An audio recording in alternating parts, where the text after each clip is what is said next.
আফ্রিদিকে রক্ষার জন্যই ষড়যন্ত্রের জালে ফাঁসানো হয়েছিল বসুন্ধরা গ্রুপের ব্যবস্থাপনা পরিচালক এমডি সাইম শোভন তানভীরকে। বসুন্ধরা গ্রুপের কাছে 100 কোটি টাকা চাঁদা দাবি করা হয়, আর এই চাঁদার দাবির পেছনে ছিল বিগত ফ্যাসিবাদী সরকারের চাপ সৃষ্টি করার কৌশল। মুনিয়ার মৃত্যুর ঘটনায় মূল আসামিকে আড়াল করতে বসুন্ধরা গ্রুপ এবং তাদের মালিকাধীন গণমাধ্যমকে টার্গেট করে পরিকল্পিতভাবে এই নোংরা খেলা সাজানো হয়। চাঁদা না দিলে পুরো দায় বসুন্ধরা গ্রুপের উপর চাপানো হবে বলে হুমকি দেওয়া হয়, কিন্তু বসুন্ধরা স্পষ্ট জানিয়ে দেয় অন্যায়ের কাছে তারা নতি স্বীকার করবে না। এরপরই মুনিয়ার মৃত্যু নিয়ে শুরু হয় রাজনৈতিক নাটক। এই নাটকের নৈপথ্যে অন্যতম ভূমিকা পালন করেছিলেন গোয়েন্দা পুলিশের সাবেক প্রধান হারুনুর রশিদ, যাকে কন্টেন্ট ক্রিয়েটর তৌহিদ আফ্রিদ হারুন চাচা নামে ডাকতেন। তার পুরো কর্মকাণ্ডের পেছনে পৃষ্ঠপোষকতা ছিল সাবেক স্বরাষ্ট্রমন্ত্রী আসাদুজ্জামান খান কামাল এবং সাবেক আইনমন্ত্রী আনিসুল হকের। আফ্রিদির নিয়মিত নারী সরবরাহের সুবিধাভোগী ছিলেন এরা। ফলে আফ্রিদিকে রক্ষা করার জন্য মুনিয়ার মৃত্যুর দায় ষড়যন্ত্রমূলকভাবে বসুন্ধরা গ্রুপের উপর চাপিয়ে দেওয়া হয়। 2021 সালের এপ্রিল মাস গুলশানের এক অভিজাত ফ্ল্যাটে কলেজ ছাত্রী মোসারাত জাহান মুনিয়ার ঝুলন্ত মরদেহ উদ্ধার হতেই দেশ জুড়ে তোলপাড় শুরু হয়। অথচ এই মৃত্যু কিভাবে যেন খুব অল্প সময়ের মধ্যেই রূপ নেয় এক ভয়ঙ্কর রাজনৈতিক ও ব্যবসায়িক ষড়যন্ত্রে। কিছু বুঝে ওঠার আগেই শুরু হয় একের পর এক নাটকীয় ঘটনার মাত্র 1 ঘন্টা পেরোতে না পেরোতেই বসুন্ধরা গ্রুপের ব্যবস্থাপনা পরিচালক সাইম শোভন তানভীরকে অভিযুক্ত করে হত্যার প্ররোচনায় মামলা দায়ের করা হয়। এমনকি রাত পোহানোর আগেই আদালতের আদেশ আসে, আসামিরা কেউ দেশ ছাড়তে পারবেন না। এত তড়িঘড়ি মামলা, তদন্ত আর নিষেধাজ্ঞা দেখে তখন থেকে প্রশ্ন ওঠে, এর পেছনে কি বড় কোনো চক্রান্ত কাজ করছে?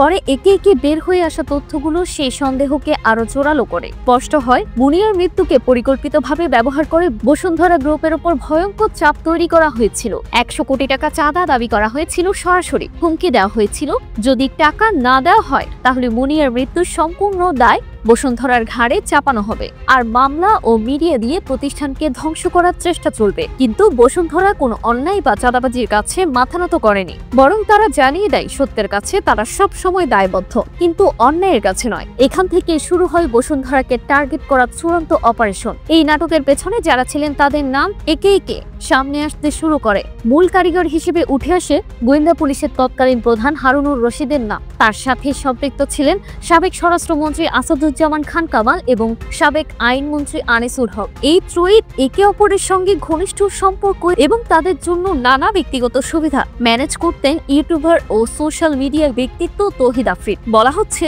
আফ্রিদ ছিলেন তাদের নির্ভরযোগ্য ম্যান। নারী সরবরাহ, মাদক, অনলাইন অ্যাপসের মাধ্যমে গোপন চ্যানেল তৈরি, এসবই ছিল তার মূল অস্ত্র।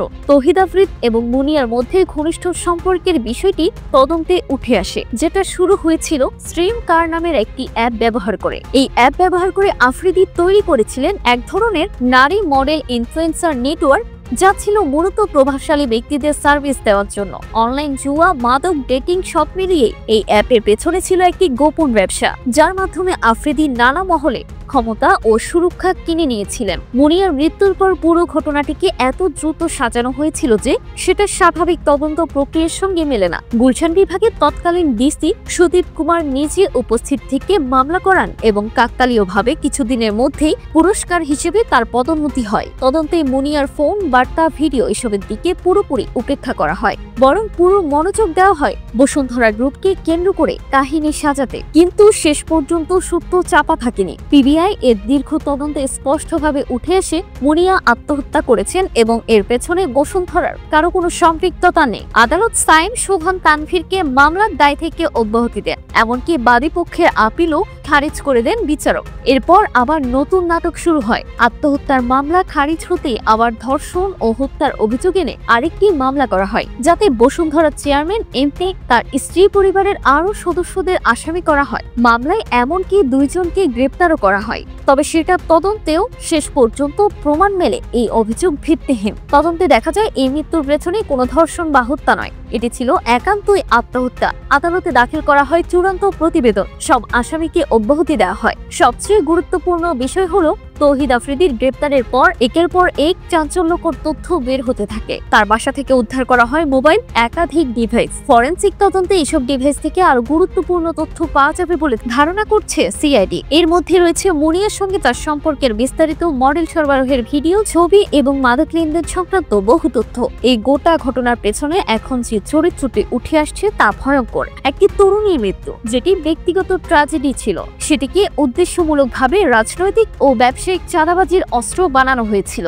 রাষ্ট্রযন্ত্র, প্রশাসন, কিছু দুর্নীতিগ্রস্ত রাজনৈতিক চক্র সব মিলে তারা চেষ্টা করেছিল বসুন্ধরা গ্রুপকে ফাঁসিয়ে দেওয়ার। মুনিয়ার মৃত্যুতে প্রকৃত দায়ীদের আড়াল করে নির্দেশদের বিরুদ্ধে চাপ সৃষ্টি করা, নিজেদের অপরাধ ঢাকার চেষ্টা হয়েছিল, কিন্তু শেষ পর্যন্ত সত্যের পথেই জয় হয়েছে। প্রতিবেদনটি তৈরিতে তথ্য ও উপাত্তের সাহায্য নেওয়া হয়েছে দূরবীন নিউজ থেকে। আর এতক্ষণ আপনার সঙ্গে ছিলেন বিশ্ব বাংলার। সেই সঙ্গে আপনি বাংলাদেশের কোন জেলা থেকে এই ভিডিওটি দেখছেন আমাদের কমেন্ট করে জানান। আমরা পরবর্তী ভিডিওতে আপনাকে ধন্যবাদ জানাতে ভুলব না। এতক্ষণ বিশ্ব বাংলার সাথে থাকার জন্য অসংখ্য ধন্যবাদ।